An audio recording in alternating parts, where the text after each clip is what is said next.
Welcome to the Mental Mastery Breakfast for Leaders. Today I'm going to talk about Ahmad. Ahmad was the global CEO of a larger organization with about 23,000 people. When you meet Ahmad, you notice typically two things. Number one, he really loves to stay in the spotlight. He loves to talk about his successes, about what he's up to, what great things he's going to do. And you could say that sounds like bragging, and in a way it is, but it's bragging with substance. You can actually check the things that he's saying, and they are actually true. At the same time, it feels, for an observer like myself, it feels like he has a bit of an overinflated ego. The second thing you notice is the way he shows up. His grooming, the way he dresses, it's not quite conventional. It's a bit unconventional, but I couldn't say it's inappropriate. So, for example, his grooming, his way of dressing, unconventional, not inappropriate. So these are two things you notice right away. Now, I talked to the board, his board of his company, and they had a couple of issues with Ahmad. On one hand, they were quite happy with the progress the company made under his leadership. On the other hand, they feel a bit uncomfortable that it seems all about him. They feel uncomfortable if tomorrow Ahmad leaves, what will happen to the organization. They don't see that he's really developing successors. And also, whenever there's some event or press event, Ahmad always picks the spotlight and wants to make sure it's all about him, how great he is, how much success he has, and so on. And they feel that doesn't do justice to his team, for example. So they engaged me to be Ahmad's coach, and Ahmad luckily was open to be coached. He initially was a bit hesitant, but eventually he said, okay, if the board thinks that's a good idea, I'm open to it. I'm always keen to learn. That's what he said to me. So we started the coaching, and as usual, we did the assessment, and I specifically wanted to see some aspects in his mental mastery components. The three components, if you recall, are number one, a healthy self-esteem. Number two, the ability to manage your emotions while being highly self-motivated. And number three, to have a realistic optimism. And in Ahmad's case, number one, healthy self-esteem, was actually not healthy.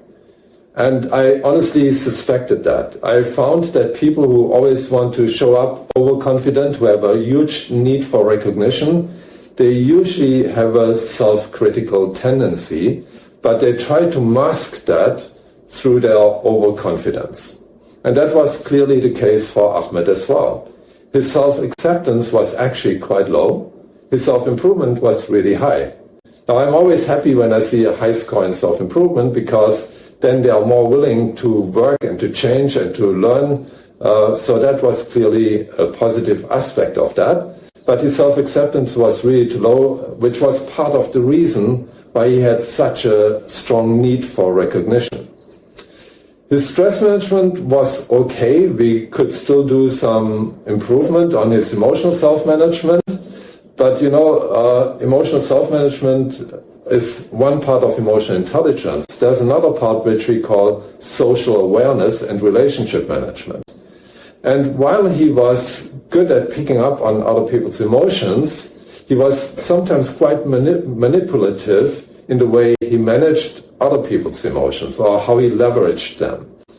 And so that was another aspect we worked on, to be a bit less manipulative, because people eventually see through that, and that's when he loses respect.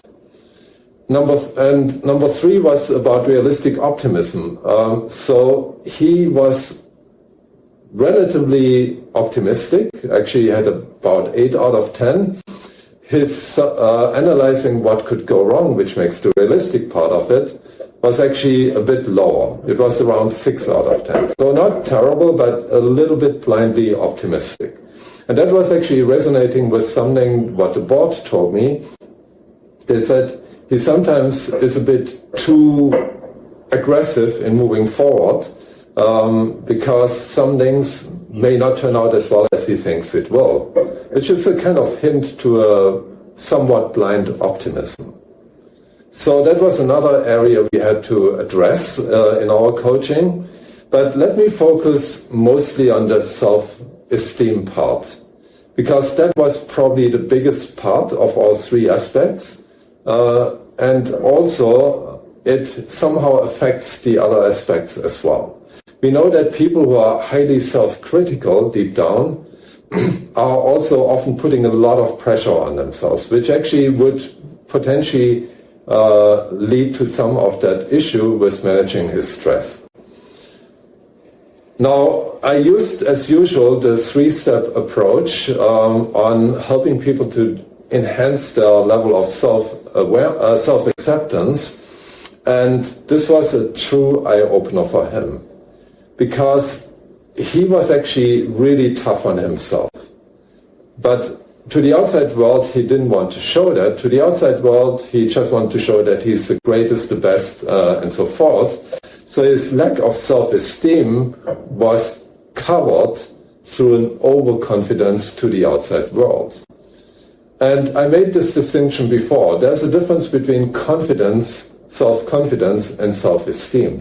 Self-confidence is essentially dependent on how much we believe that we can do something or know something, right? So it's quite situational.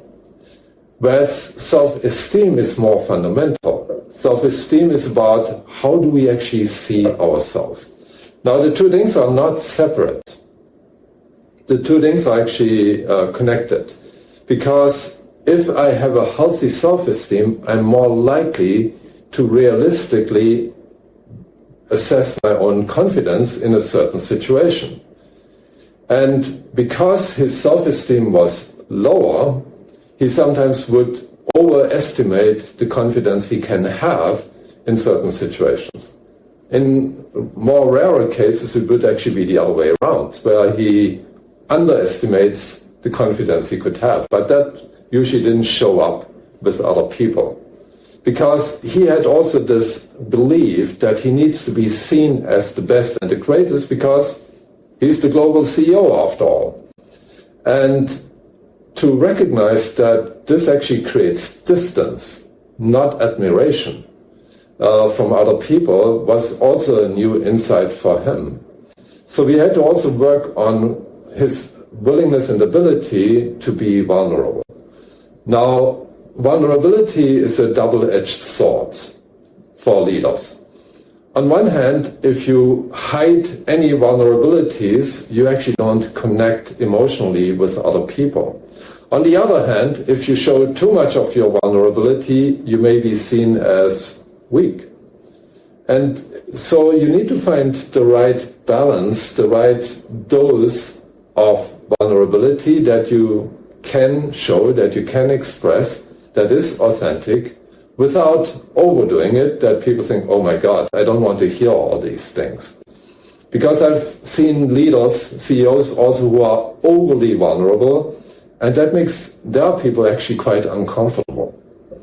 So working on vulnerability is, of course, much easier if the self-esteem is at a higher level, because people who are highly self-critical or the opposite, very defensive, they don't want to show vulnerability usually.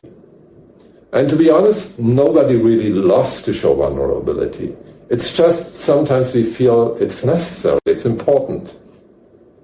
If you want to know more about vulnerability and the power of vulnerability, I strongly recommend to watch the TED Talk of Brené Brown.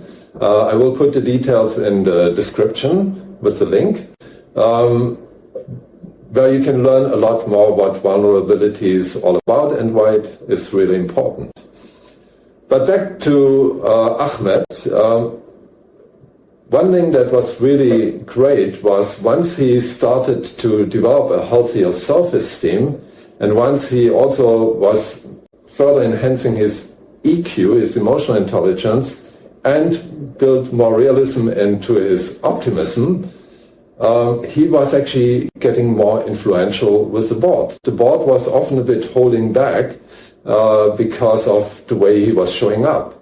Now that he showed up in a more authentic, in a more real way, the board was actually more willing to buy into his ideas because they felt they were more solid now.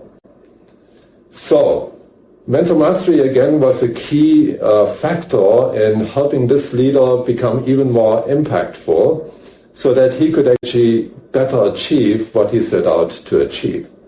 If you found this episode of Mental Mastery for Breakfast for Leaders useful, as I said, subscribe to my channel and leave your comments. Always curious to hear what you have to say.